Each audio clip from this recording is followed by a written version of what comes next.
I have seen your eyes at midnight. I know the weight that sits on your chest when the house is quiet and memories echo louder than any voice could. I recognize the ache of a chair where someone once sat, the hollow sound of your footsteps in rooms that feel too large now, the conversations you rehearse with ghosts who never answer. This solitude was not your choice. It arrived uninvited through doors of loss, betrayal, or circumstance.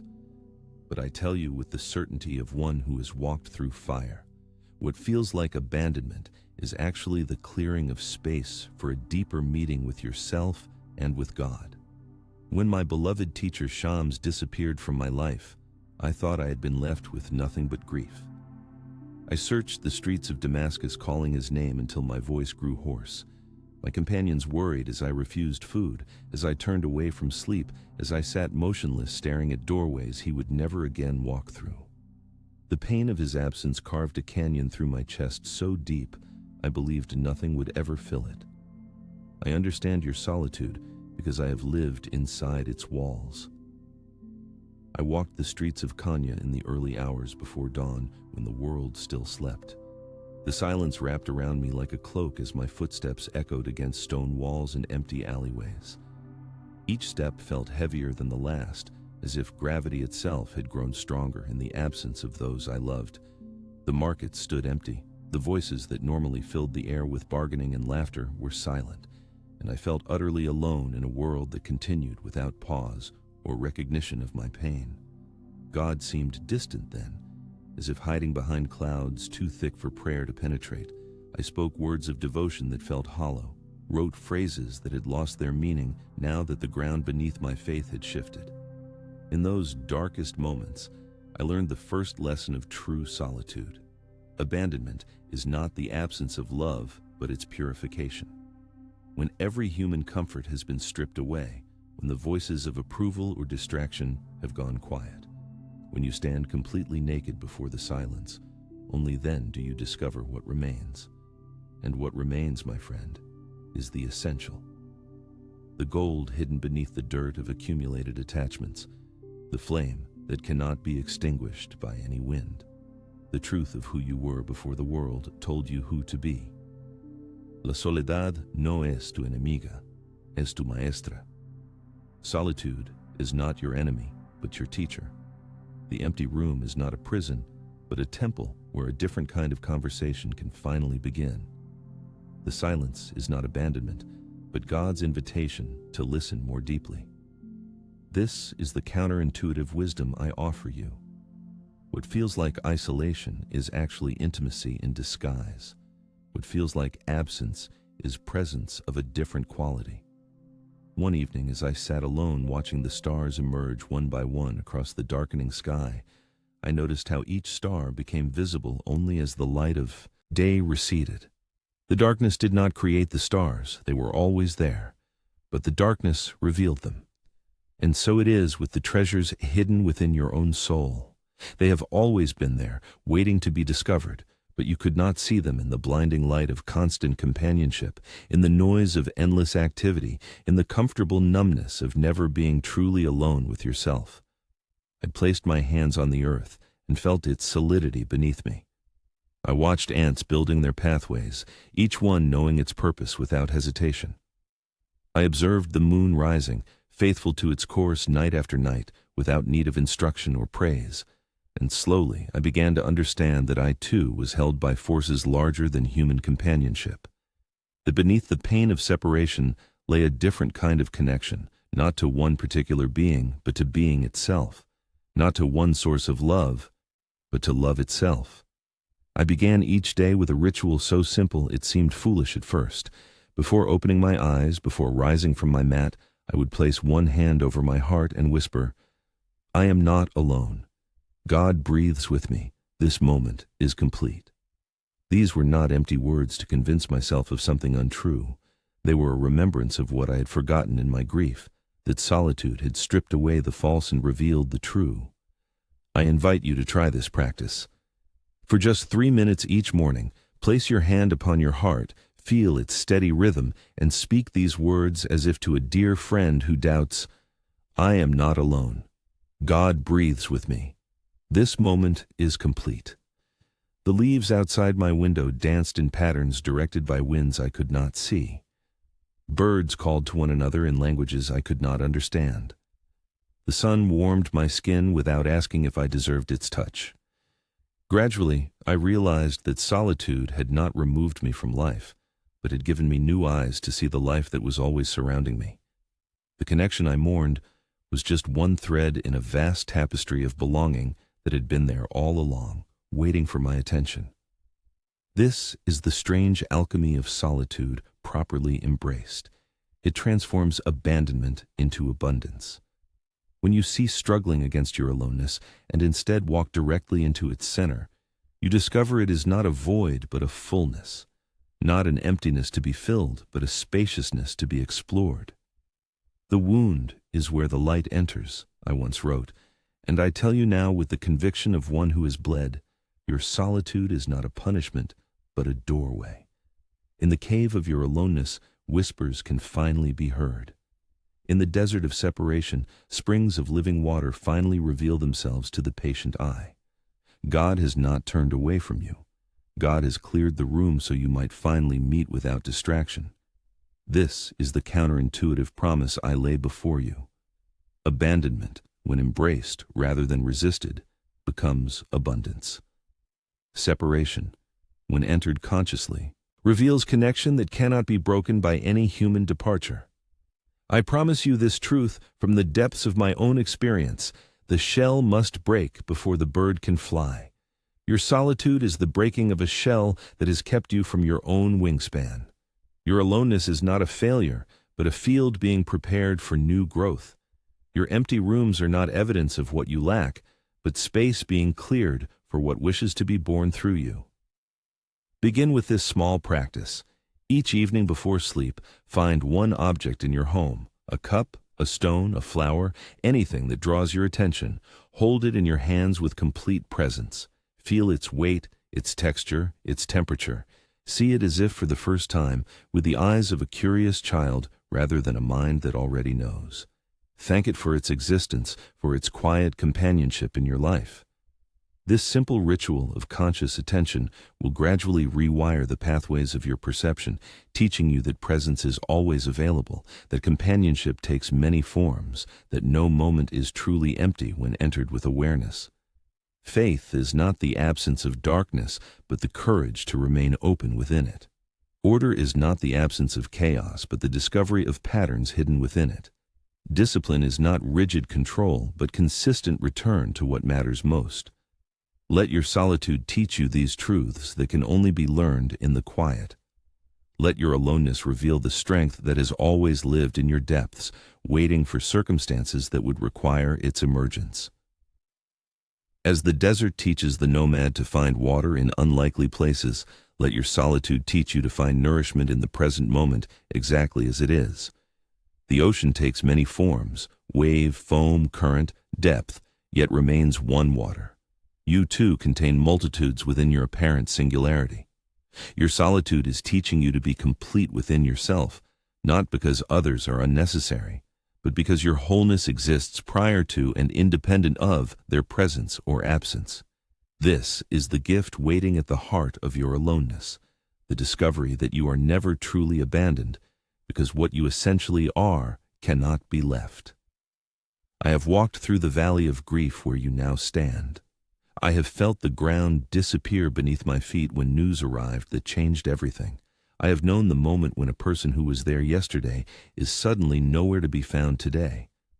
I have tasted the bitter confusion of unanswered prayers, the raw anger at God that burns the throat, the bottomless fatigue that makes even opening your eyes in the morning feel like climbing a mountain. The loss you carry is not just of someone, but of the future you had imagined, the certainties you had counted on, the identity you had built in relation to what is now gone. I see you in this place of broken pieces, and I do not turn away from your pain. When my son died, people spoke many words to me. They quoted scripture. They offered philosophy. They tried to explain God's will. Their words fell like stones, heavy and cold. What finally reached me was not explanation, but presence. An old friend sat beside me in silence for hours, his breathing synchronized with mine, his hand occasionally resting on my shoulder. He did not try to fix what could not be fixed. He simply remained while the storm raged through me. This is what I offer you now. Not answers that would ring hollow, but company on the path. I know the questions that circle like hawks in your mind. Why this loss? Why now? Why me? What meaning could possibly redeem this suffering? I know how some tell you to be strong, to have faith, to trust God's plan, as if grief were a weakness to overcome rather than a testament to how deeply you have loved. I ask you now a question that comes from my heart to yours. When the pain feels too heavy to carry alone, will you allow yourself to be honest about its weight? If this touches something real in you, if you recognize this struggle between what you feel and what you believe you should feel, write in the comments, I give myself permission to grieve honestly. When you share this truth, you create space for others to step out of the shadows of silent suffering. Your courage to name your pain may be exactly what another soul needs to begin their own healing. The mystery I discovered in my darkest hours is this: grief is not the enemy of faith, but its deepest expression. To grieve is to acknowledge the sacred value of what has been lost. To weep is to testify that something mattered, that someone was irreplaceable. Your tears are not a failure of strength, but liquid prayers, wordless testimony to the depth of your heart's capacity for attachment and care. The pain you feel is the shadow cast by the light of love. Without love, there would be no grief. This is the spiritual paradox I place in your hands. Your suffering is evidence of your capacity for profound connection. At the height of my anguish, I walked to the edge of the city and sat beside a stream that flowed endlessly, indifferent to my loss. I watched as leaves and petals were carried away by the current, disappearing around a bend, continuing on a journey I could not follow. I railed against God, asking how creation could continue so casually while my world had stopped turning. The water gave no answer, but kept flowing. The sun set and rose again without consulting my readiness. And in this very indifference, I gradually recognized a strange comfort. The world was not punishing me with its continuance. It was reminding me of a rhythm larger than my individual story, a constancy that would eventually carry me as well if I could surrender to its flow. What conventional wisdom never tells you is that healing does not mean forgetting. It does not mean replacing. It does not mean returning to who you were before. The Japanese practice of kintsugi repairs broken pottery by filling the cracks with gold, creating an object more beautiful and valuable than before it was broken. So too with the human heart. Healing is not the absence of scars, but their transformation into something precious, visible reminders of where light has entered through broken places. Begin with this small practice. Find a quiet place each day where you can be undisturbed for 5 minutes. Bring an object that reminds you of the person or situation you have lost. Hold it in your hands. Allow yourself to feel whatever arises: sadness, anger, confusion, even momentary peace. Do not judge these feelings or try to change them. Simply acknowledge each one. I notice I'm feeling grief. I notice I'm feeling anger. Then, gently place one hand on your heart and whisper these words: I honor what was. I acknowledge what is. I remain open to what may be. This is not a magical formula to erase pain, but a way of creating space around it, of remembering that you are larger than your grief, even as you move through it. I sat with a grieving mother in Kenya whose young daughter had died suddenly. She clutched a small dress in her hands, pressing it to her face to catch the fading scent. I cannot bear it, she told me. Each day I wake and for a moment I forget. Then remembrance comes like a knife. I did not tell her the pain would disappear. Instead, I said, your love is teaching you the most difficult wisdom, how to carry what cannot be fixed. This pain is the shadow of a light so beautiful it will eventually transform even this darkness. Not today, not tomorrow. But the love that breaks your heart now will be the same love that slowly, tenderly rebuilds it. This is the truth I have lived. Grief is not a problem to solve, but a mystery to enter. Your heart is not broken because you have failed, but because you have risked. You suffer not because you have done something wrong, but because you have done something profoundly human. You have attached, invested, believed, trusted, loved. The depth of your pain is the mirror of the height of your capacity for connection. This does not make it easier to bear, but it honors its significance. Your grief is not a mistake to correct, but a testimony to treasure. God is not absent from your suffering, but intimately present within it, not as the cause, but as the companionship that holds when human presence fails, not as the explanation, but as the embrace that remains when explanations fall short. In my darkest hours, when I felt most abandoned, I discovered that God had not caused my pain, but had entered into it with me, waiting at its very center, clothing divine presence in the garments of absence, so that I would learn to recognize love beyond its familiar forms.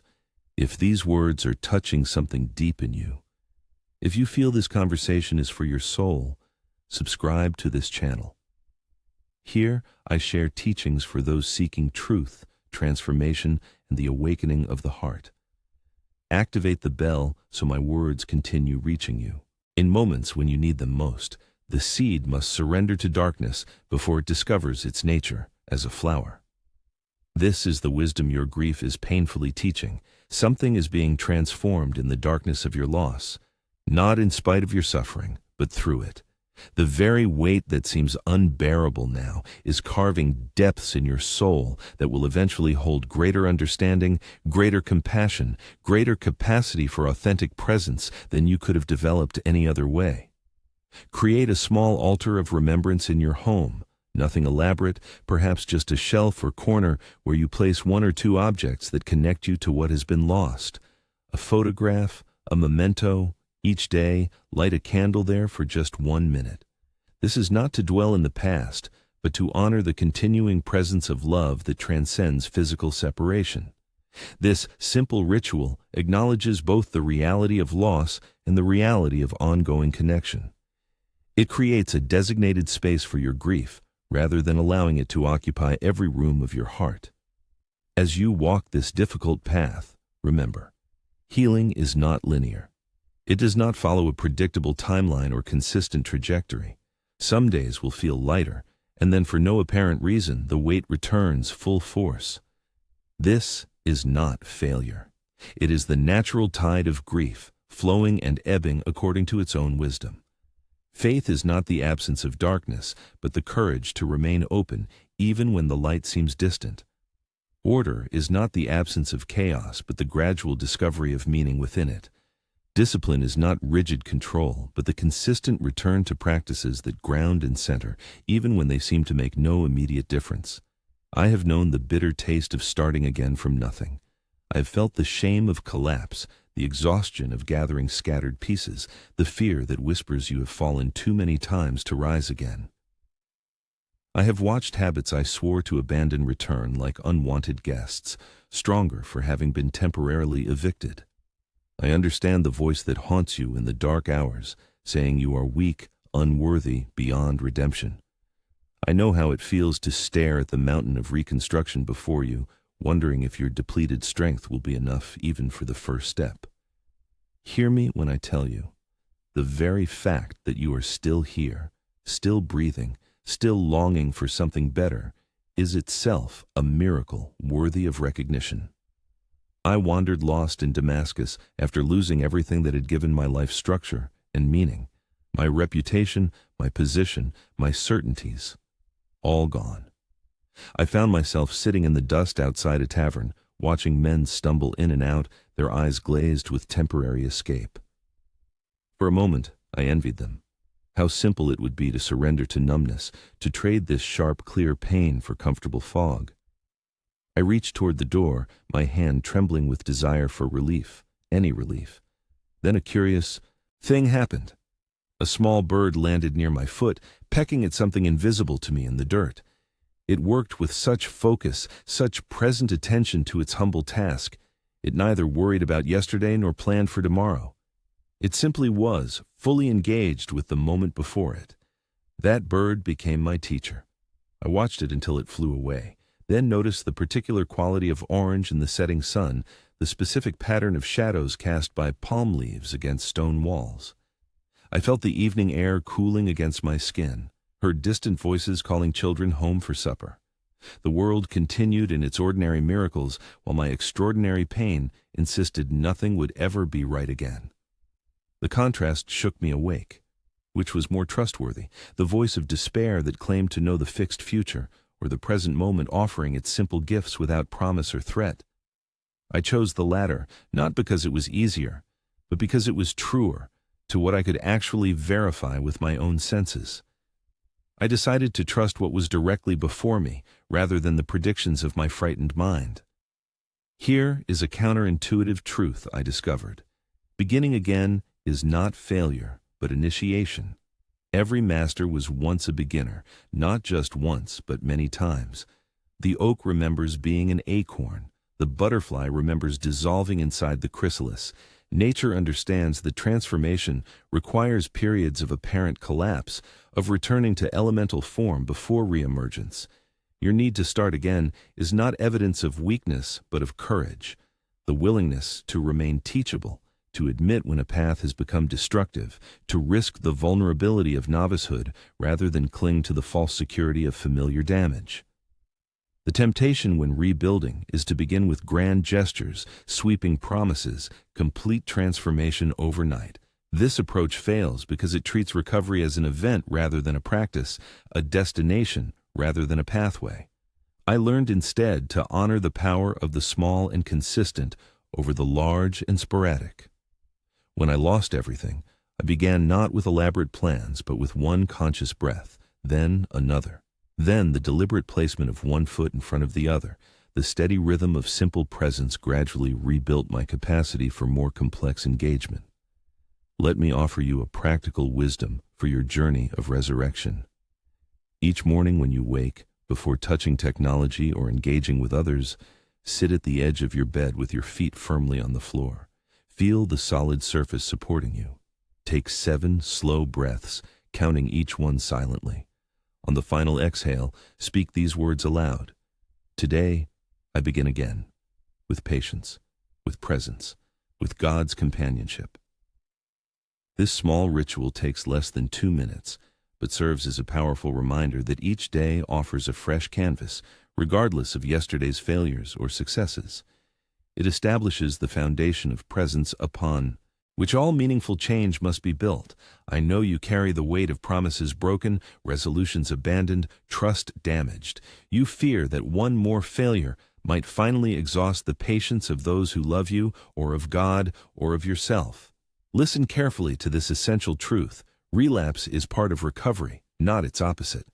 The path to lasting transformation is rarely a straight line but a spiral, revisiting familiar territory at deeper levels of understanding. What appears as repetition is actually integration, the soul's patient work of translating insight into embodied wisdom. Each time you fall and rise again, you develop spiritual muscles that will eventually sustain you through temptations that once seemed irresistible. On the darkest night of my life, I sat alone in a garden, listening to the sound of water flowing through irrigation channels. I had recently discovered that a dear friend had betrayed me, sharing confidences I had trusted him to keep. The pain of this betrayal reopened older wounds, and I felt myself sliding toward the familiar comforts of resentment and withdrawal. How easy it would be to harden, to close, to protect myself from future disappointments by expecting nothing. As I sat with this temptation, I noticed the water finding its way around stones, under branches, through narrow passages, always continuing its journey despite obstacles. It did not fight what blocked its path. It simply found another way forward. I realized then that resilience is not rigid persistence, but fluid adaptation. The water did not deny the reality of stones. It acknowledged them and adjusted accordingly. So too must we navigate the obstacles on our path, not through denial or force, but through honest recognition and creative response. This is the wisdom of beginning again. Not that you will avoid all future falls, but that you will develop the capacity to rise with increasing grace, to learn from each stumble, to recognize earlier the conditions that precede collapse. If these words are touching something deep in you, if you feel this conversation is for your soul, subscribe to this channel. Here, I share teachings for those seeking truth, transformation, and the awakening of the heart.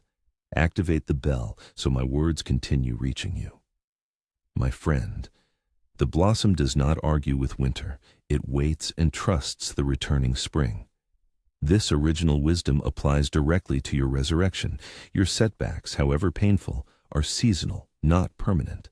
The very fact that you can recognize your falls as falls rather than accepting them as your fixed destiny shows that something in you remains aligned with growth, with light, with the upward movement of life itself.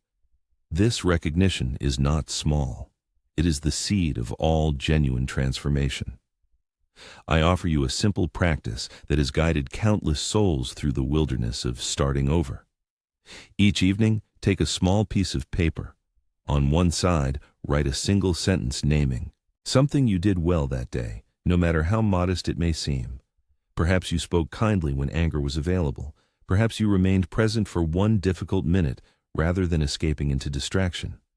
On the reverse side, write a single sentence naming something you will attempt tomorrow. Not a grand resolution, but a specific, achievable action. I will walk outside for 10 minutes. I will drink water before coffee. I will pause for 3 breaths before responding when triggered. Then, place this paper somewhere you will see it upon waking. This practice builds a bridge between days, creating continuity in a journey that often feels fragmented. God is not disappointed by your need to begin again. The divine is most intimately present at precisely these moments of humble recognition, of honest return, of naked vulnerability. The beloved does not demand perfection, but participation, not flawlessness, but faithfulness to the path of conscious return. Think of how tenderly you would watch a small child learning to walk, the inevitable falls, the determined rising, the wobbly steps gradually becoming more confident. With what eyes do you imagine God watches your own unsteady progress? I tell you with conviction born of experience, with infinitely more compassion than you have yet shown yourself. I walked one day along a stream in early spring, watching as the winter ice broke apart, revealing the flowing water beneath. Some fragments clung desperately to the banks, resisting the current, while others surrendered to the movement, becoming part of the stream's forward journey.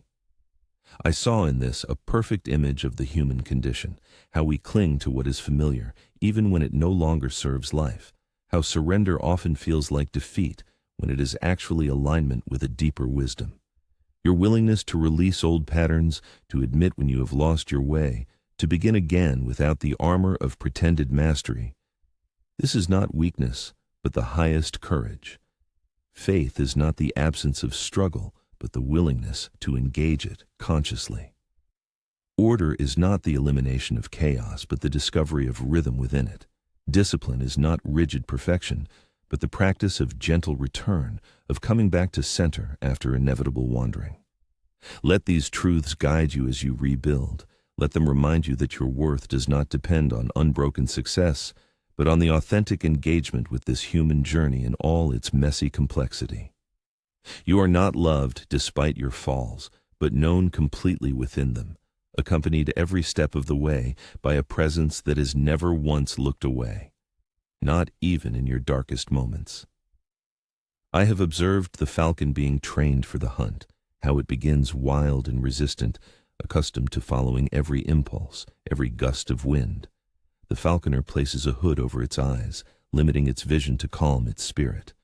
For days, the bird stands on the wrist, learning the balance of stillness.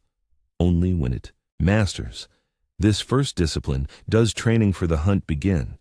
The falconer removes the hood for brief moments, gradually expanding what the bird can see until it learns to focus on the essential rather than chasing every movement. This is how the scattered attention becomes concentrated power. This is how potential becomes mastery. Your mind, like the untrained falcon, darts in 1,000 directions. Your body follows 1,000 impulses. Your spirit answers to 1,000 temporary masters. You wake with intention, only to find yourself carried away by the day's first disturbance. You sleep with regret for another day of scattered energy, of moments lost to distraction, of strength diluted through division. I understand the struggle. I too have lived with a mind that refused governance, a will that crumbled before desire, a discipline that existed only in imagination rather than practice. Let me share what I learned on the long journey from fragmentation to focused power. There was a period when I awoke each day before dawn to transcribe divine inspirations that came in dreams and meditation. At first, this early rising was agony. My body protested with heaviness, my mind with fog. I bargained with myself, saying tomorrow would be better. Today was an exception.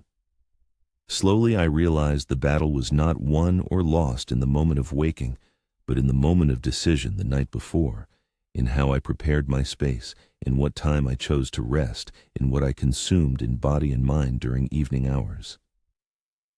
The dawn rising was merely the visible result of an invisible structure I had either built with care or neglected with indifference. This is the surprising truth about inner strength. It is less about force of will in the moment of challenge, and more about the patient creation of conditions that make success natural rather than heroic. The strong soul does not constantly battle against the current. It carefully selects which river to enter. Self-mastery is not the desperate struggle against impulse, but the deliberate engineering of environments and habits that align with your deepest intentions. Before you attempt to govern your actions, learn to govern the spaces in which those actions unfold. Begin with this humble but powerful practice. Choose one space in your home, even if just a small corner. Clear it completely. Remove anything unnecessary. Wipe surfaces clean. Let this physical clearing become a meditation. As you order the visible, you are teaching your invisible self that clarity is possible, that space can be reclaimed from chaos. Each morning and evening, spend 3 minutes in this cleared space, doing nothing but breathing consciously. You need no special position, no elaborate ritual. Simply sit or stand in this clean space and observe the breath entering and leaving your body. This modest habit, maintained with steadiness, will gradually transfer its quality of order from the external to the internal, from the space around you to the space within you. I discovered in Kanya a baker who made bread of exceptional quality. I asked what distinguished his process from others. He showed me hands marked by burns and calluses from decades at the oven. The difference is not in special ingredients, he said, but in showing up before dawn, year after year, whether I feel inspired or not. The dough does not care about my mood. It responds to consistent attention. I recognized in his words a principle that transcends baking. Mastery in any domain comes not from sporadic brilliance, but from steadfast presence. The baker's discipline was not glamorous. It did not announce itself with drama. It was the quiet accumulation of small, faithful actions performed with full attention day after day. The drop that persistently falls in the same place does not overcome the stone through force, but through faithful presence. This is the wisdom of true discipline, not the impressive surge of power that exhausts itself quickly, but the patient, rhythmic application of gentle pressure that eventually reshapes what seemed immovable. Your spiritual strength develops through similar means, not through occasional heroic efforts, but through modest practices maintained with unwavering regularity. I understand your exhaustion. I know the temptation to seek dramatic interventions, to hope for transformations that require no sustained effort, but I have walked both paths and can testify, what endures is built slowly. The regimens that last are those that begin small enough to be sustainable, yet significant enough to be meaningful. Start with a daily practice so modest it seems almost trivial. Perhaps 5 minutes of silence before touching technology. Perhaps 3 mindful breaths before eating. Perhaps placing one thing back in its proper place before leaving each room. Choose one practice that requires no special circumstances, that can travel with you through any situation, that depends only on your attention rather than external conditions. Once, traveling between towns with my students, we were caught in a sudden fierce storm. For hours we sought shelter unsuccessfully, becoming increasingly wet, cold, and discouraged. As darkness fell, one young dervish began quietly singing, his voice barely audible above the wind. Then another joined, and another, until our small group moved through the storm, enclosed in a sphere of sound created by our own voices. The storm did not abate, but our experience of it was transformed from misery to something approaching joy. This is what inner strength provides, not escape from difficulty, but the capacity to remain whole within it, to generate light rather than merely curse darkness. If caught in difficult circumstances with no immediate exit, try this practice. Identify one small domain still under your influence. Perhaps you cannot change the storm, but you can control your breathing. Perhaps you cannot solve the financial crisis today, but you can arrange your desk with order. Perhaps you cannot heal the relationship immediately, but you can speak your next words with care. Inner power begins with this honest assessment, distinguishing between what you cannot currently change and the smaller realm where your authority remains intact. By exercising sovereignty in this limited domain, you build the muscle of agency that eventually extends to larger territories. Conventional thinking separates spiritual practice from practical success, as if attentiveness to the soul were a luxury unrelated to effectiveness in the world. This is a profound misunderstanding. The capacities developed through spiritual discipline, focused attention, emotional regulation, impulse control, perspective-taking, consistent action are precisely the same qualities that produce excellence in any field of endeavor. The ordered soul naturally creates an ordered life. The disciplined spirit naturally produces disciplined work. As you cultivate inner coherence, outer circumstances begin to arrange themselves in harmony with your clarified intention, not through magic, but through the natural extension of internal order into external expression. I noticed in our dervish school that those who maintained their dawn prayers with consistency, regardless of mood or circumstance, developed a particular quality of reliability that extended to every aspect of their conduct. Their word became trustworthy, their work thorough, their relationships stable. It was not that the prayer itself guaranteed these outcomes, but that the muscle of fidelity strengthened through regular practice became available for all life's demands. So too will your small, consistent disciplines gradually infuse every dimension of your existence with the same quality of trustworthiness. This is the faith I offer you, tested through experience. What seems impossible when approached through willpower alone becomes natural when approached through pattern.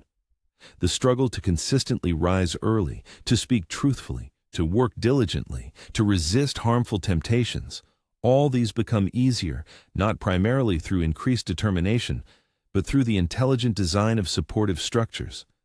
Rather than being sergeant to yourself through harsh internal commands, become architect of yourself through thoughtful arrangement of your environment, schedule, and influences. This is the mature understanding of discipline as design rather than dominance, as cultivation rather than control.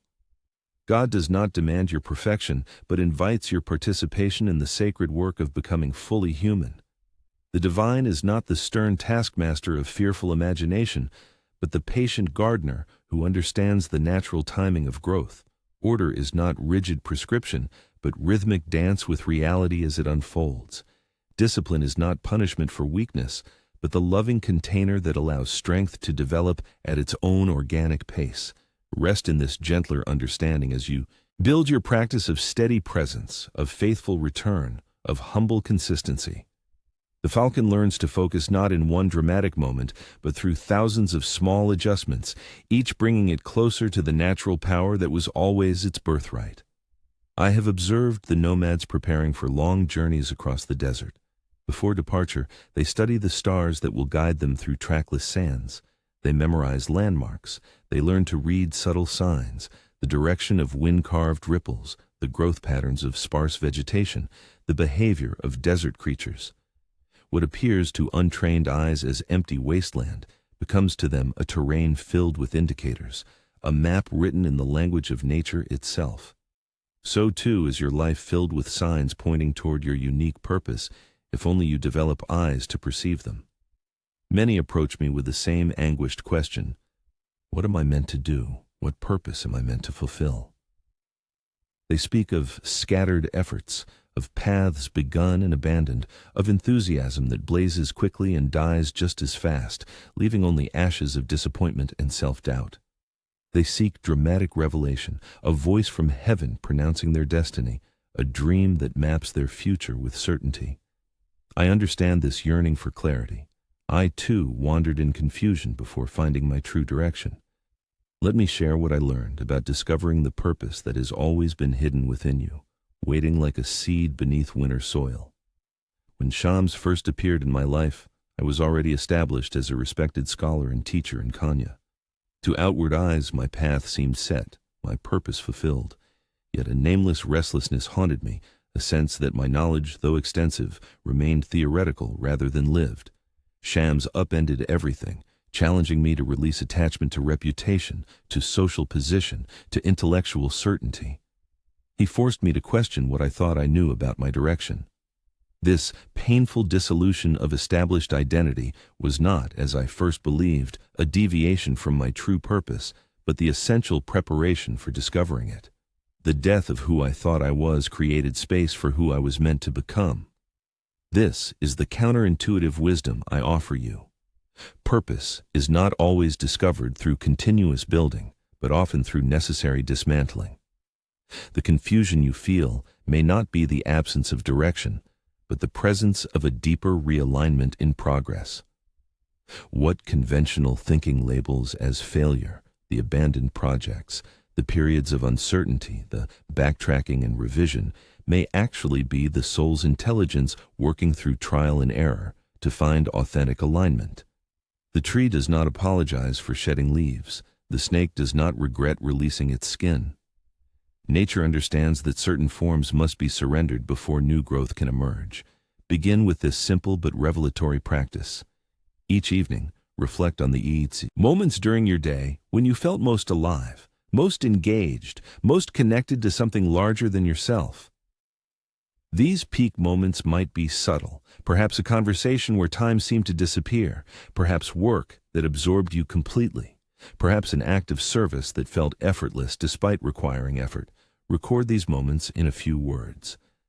After 7 days, look for patterns. What activities, contexts, or qualities appear repeatedly? This modest exercise bypasses the abstract question, "What is my purpose?" and instead gathers concrete evidence of purpose already at work in your life. The path reveals itself through walking, not through endless deliberation before the first step.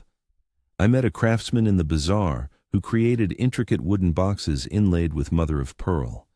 His fingers moved with such precision and fluidity that the boundaries between man and material seemed to dissolve. When I praised his evident mastery, he told me a surprising story. "I did not choose this craft," he said. "I tried many trades, merchant, scribe, even assistant to a physician. All brought me some success, but no fulfillment. One day, helping a friend, I picked up his carving tools. Something in my hands remembered what my mind did not know. I had found not what I wanted, but what wanted me." This wisdom applies beyond craftsmanship. Your deepest purpose is not invented, but discovered. It exists already as potential within you, waiting for conditions that allow its expression. The longing you feel is not the absence of direction, but direction itself, speaking through the language of desire. This original truth points to a profound reversal of understanding. The very restlessness that seems to be the problem is actually the solution in disguise. Your discontent with paths that do not fully engage your gifts, your persistent return to certain themes, despite logical arguments for more practical alternatives, your inexplicable resonance with specific activities or questions, these are not distractions from purpose, but its magnetic pull guiding you home to yourself. In periods of confusion about my path, I developed a practice of deliberate receptivity. Each morning after prayer, I would sit with empty hands turned upward in a gesture of openness. I would breathe consciously, releasing attachment to my own plans and strategies. Then I would speak this simple invitation. I am available to be used for good. Show me the next step only. I need not see the entire path today.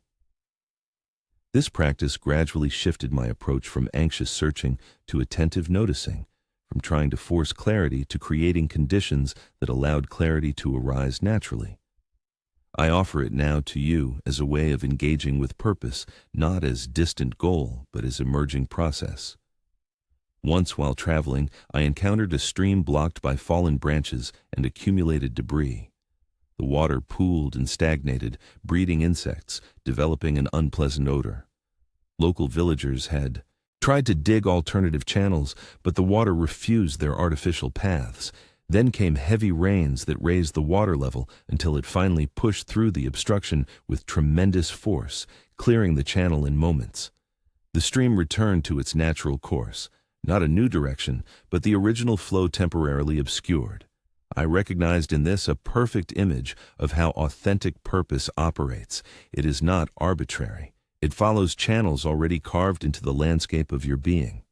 When artificially diverted, it creates stagnation and disease. When blockages are removed, it resumes its intended movement with remarkable power. If you feel lost regarding your life direction, try this approach. Rather than frantically seeking a completely new path, identify what currently blocks your natural energy. What obligations have you accepted that consistently drain rather than energize you? What relationships divert you from your deeper intuition? What beliefs about success or acceptability did you absorb from others without questioning their relevance to your unique design? Purpose often emerges not through addition, but through subtraction, removing the accumulated debris that prevents your life force from flowing in its native channel. The modern world trains you to think of purpose primarily in terms of career, of external achievement, of measurable contribution. While these expressions matter, they remain secondary to the more fundamental purpose that unites all human beings, to awaken to your true nature and to manifest the divine qualities that constitute your essence. Every soul arrives with the same primary assignment, to remember what has been momentarily forgotten in the journey from spirit into form. Your specific gifts, passions, and circumstances provide the unique path through which this remembering occurs, but the destination transcends particular roles or accomplishments. I sat once with a woman in deep distress about her life direction. She had raised children now grown, supported a husband now departed, maintained a home now feeling empty. "Who am I now?" she asked through tears. "What purpose remains?" I directed her attention to a rose bush in the garden, once covered in blossoms, now in a dormant season. "The rose does not question its worth when not blooming," I said. "During apparent emptiness, invisible processes prepare the next flowering. Your external roles may change, but your essential purpose of embodying love, presence, and wisdom remains constant through all seasons. The forms change while the essence persists." This balanced perspective honors both dimensions of purpose, the universal human assignment of awakening, and the personal expression of that awakening through your particular gifts. When these dimensions align, you experience the paradoxical state of being both completely ordinary and utterly unique. Your work, whatever its external form, becomes infused with a quality of presence that transcends the specific task.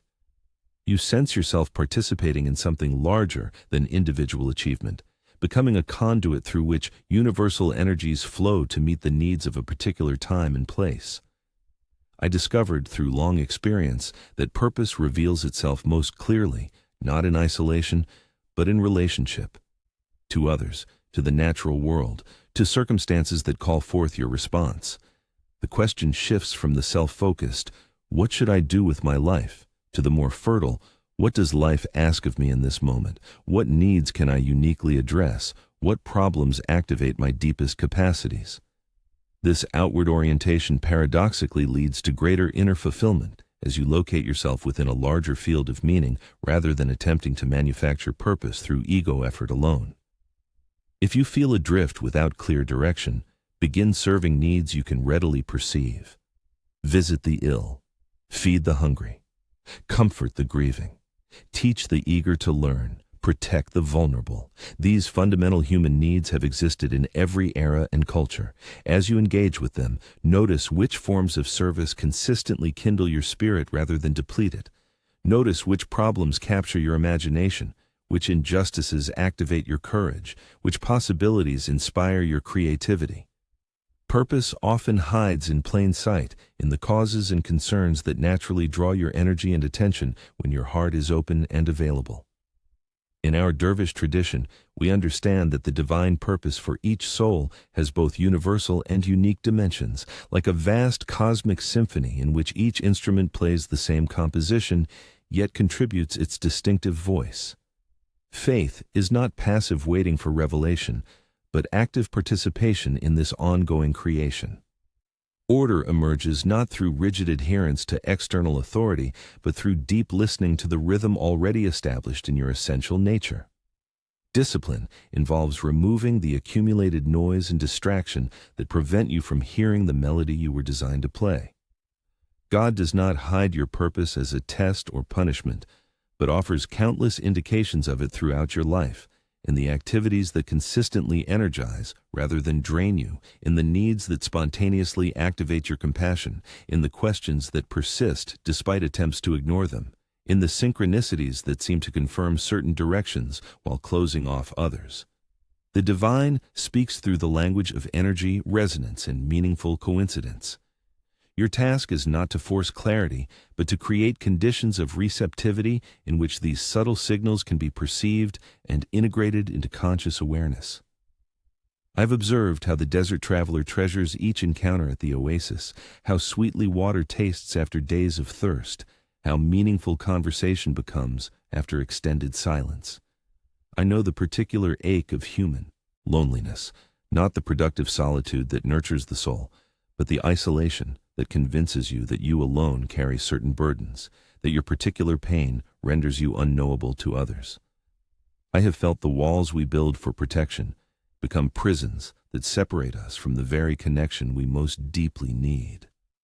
I have experienced the strange paradox of being surrounded by people, yet feeling profoundly unseen. This territory of disconnection is familiar to me, as I suspect it is to you. In Kenya, after the loss of my beloved teacher Shams, I withdrew into myself, creating a fortress of grief that none could penetrate. People approached with good intentions, with wise words, with attempts at comfort. I nodded and thanked them while remaining unreachable behind invisible walls. One evening, a simple weaver from the marketplace came to my door. He did not offer philosophy or spiritual platitudes. He said only, "My son died 3 summers ago. Some mornings I still reach for him upon waking." He then sat silently beside me, occasionally sighing, occasionally wiping his eyes. In his unadorned presence, something in me softened. This stranger, who made no attempt to fix my pain, somehow reached me when learned scholars could not. I learned then a lesson I now share with you. True connection requires not perfect words, but perfect willingness to be authentically present. The great secret about belonging that few understand is this: depth matters infinitely more than breadth. Many chase countless shallow connections, collecting acquaintances like coins that jangled together still sound empty. Others isolate completely, believing the risk of misunderstanding too great, the potential for rejection too painful. Between these extremes lies the narrow path of genuine community, the cultivation of a few relationships marked by mutual truthfulness, by the courage to be known in both light and shadow, by commitment that transcends convenience or mood. A single connection where you are fully seen and accepted creates more belonging than 100 interactions where you present only your polished surface. If this message resonates in your soul, subscribe and be part of this awakening journey. Each week I bring wisdom for those who chose the path of true transformation, and leave in the comments, "I choose authentic connection over comfortable distance." This simple declaration marks the beginning of your journey back home, back to yourself. Begin with this modest but powerful practice. Identify one person with whom you sense the potential for deeper connection. This need not be someone new. It might be a family member, colleague, or neighbor you see regularly, but engage with superficially. Once each week, ask this person a single question that goes beyond circumstance to touch experience. Not, "What did you do today?" but "What moment today felt most alive to you?" Not, "How is your work?" but "What gives your work meaning for you?" Then listen with your Complete attention, without planning your response, without waiting for your turn to speak. This practice of genuine curiosity, maintained with consistency, gradually creates pathways through the walls of separation we unconsciously maintain. I founded a community of seekers after recognizing that certain spiritual truths can only be discovered in relationship, not in isolation. We practice together the sacred movements of Sema, what some now call the whirling dervish dance. Each person becomes simultaneously an individual turning on their own axis and part of a greater orbital movement of the whole group. This physical practice embodies a spiritual reality. Authentic community honors both the integrity of each soul and the unity of the greater circle. You need not lose yourself to belong, nor must you remain isolated to preserve your uniqueness. The most life-giving connections create space for both distinction and integration. The mirror that shows you your own face also reflects the light of countless stars. This original wisdom points to an essential truth. Deep connection with even one other human being can open doorways to universal belonging. When you allow yourself to be truly known, when you risk the vulnerability of authentic presence, you discover that your most personal experiences are paradoxically your most universal. The particular details of your story may be unique, but the underlying emotions, the fundamental needs, the existential questions, these connect you to the shared human journey. Your willingness to be known in your specificity becomes, mysteriously, the very doorway to recognizing your participation in the greater whole. Our modern age offers tools for communication unimaginable in my time, yet many report feeling more isolated than ever. This strange contradiction contains an important revelation. Connection depends less on external means and more on internal readiness. The capacity to be present, to listen beyond words, to respond from depth rather than surface. These qualities matter more than proximity or frequency of contact. I have witnessed two people occupy the same room for years without truly meeting, while others separated by vast distances maintain connections of profound intimacy through the simplest of means. The determining factor is not circumstance, but consciousness, not opportunity, but intention. During a period of intense loneliness in my life, I developed a practice of conscious belonging that gradually transformed my experience. Each morning and evening, I would call to mind 5 people who had shown me kindness, 5 who had taught me important lessons, 5 who might benefit from my particular gifts. Through this simple ritual, I reminded myself daily of my place in the human tapestry, of debts of gratitude I could never fully repay, of contributions only I could make. This practice shifted my focus from what I lacked to the connections already present but insufficiently appreciated. I offer it to you as a way of recognizing that you already belong to a community of impact extending far beyond those currently in your physical presence. Authentic community rarely announces itself with fanfare. It grows quietly through small, consistent acts of mutual recognition. The neighbor who learns your name and uses it with warmth. The colleague who remembers details you shared weeks ago. The friend who sits with your difficult emotions without attempting to fix or change them. These modest moments of genuine presence create invisible bridges between separate lives. We hunger for grand gestures of belonging while overlooking the humble invitations that arrive daily. Begin noticing these small offerings. Respond to them with equal attention. Watch how connection grows not through dramatic declarations, but through patient accumulation of tiny moments in which you choose presence over distraction, vulnerability over self-protection, engagement over withdrawal. I encountered a young shepherd in the hills outside Kenya. He tended his flock alone for weeks at a time, yet showed none of the awkwardness or anxiety many feel in human company.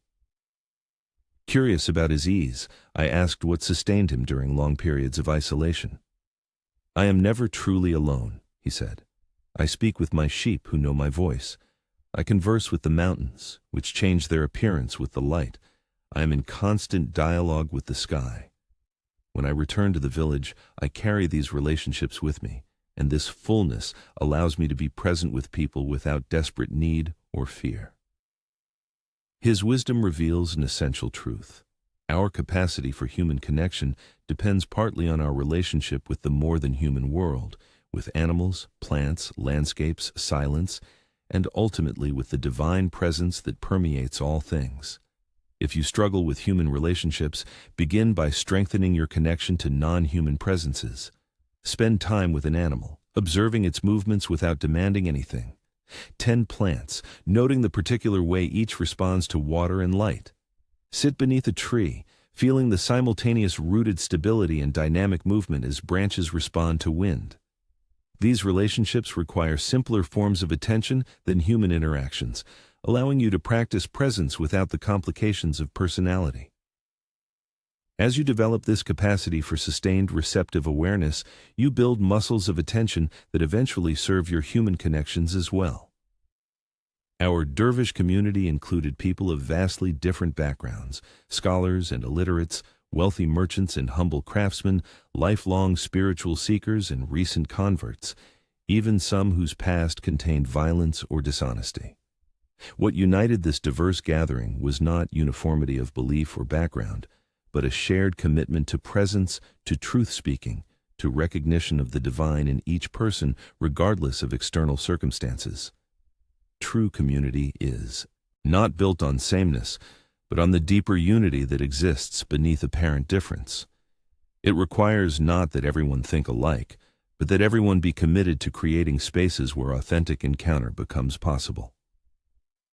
I watched our communal kitchen prepare meals for hundreds. Some stirred enormous pots, others chopped vegetables, others baked bread, others cleaned dishes, others served. Each task was different yet equally necessary. Some roles received immediate appreciation, others remained largely invisible, yet no less essential. I recognized in this humble activity a template for genuine community. Each person contributing according to their capacity, each role honored for its necessity to the whole, the shared goal transcending individual recognition or preference. True belonging emerges naturally when attention shifts from self-concern to collective purpose, from "what can I get from this group?" to "what can I offer to our shared intention?" God does not exist in abstract isolation, but in the living current that flows between beings. The divine is not merely transcendent, floating above human experience, but immanent, emerging through the quality of presence we bring to each encounter. Faith is not blind belief, but willingness to recognize the sacred in the ordinary exchanges of daily life. Order is not rigid structure, but the natural harmony that emerges when each element finds its proper relationship to the whole. Discipline is not forced conformity, but the consistent practice of attention that allows genuine meeting to occur beyond the surface of habitual interaction. I tell you from the depth of experience, no technological advancement, no material comfort, no personal achievement can compensate for the absence of genuine connection. We are designed for belonging, not as an optional enhancement to existence, but as an essential nutrient, without which we cannot become fully ourselves. Your longing for community is not a weakness to transcend, but a wisdom to honor. Your discomfort with superficial interaction is not social awkwardness, but the soul's insistence on something more authentic.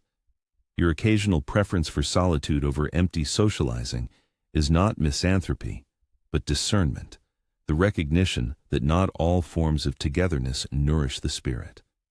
The paradox at the heart of community is this: true belonging requires both the courage to be yourself completely and the willingness to subordinate self-interest to the needs of the whole. These seeming opposites, authenticity and self-transcendence, actually enable each other. Only by knowing yourself deeply can you contribute your genuine gifts rather than compulsive performance. Only by committing to something larger than yourself do you discover dimensions of identity that remain dormant in isolation. The path to community, like all spiritual paths, involves this dance between seemingly contradictory movements, the journey inward to essence and the journey outward to connection, each making the other possible. My final counsel regarding community is patience combined with discernment. Meaningful connection cannot be forced or manufactured through desperation. Like a garden, it requires both active cultivation and patient allowing, both careful attention and trust in natural processes. Not everyone is ready for the kind of depth you seek. Not every group can provide the quality of belonging you need.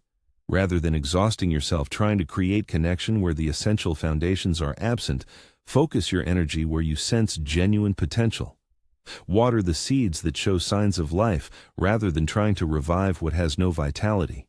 Trust that as you develop your own capacity for authentic presence, you naturally attract others with similar commitment.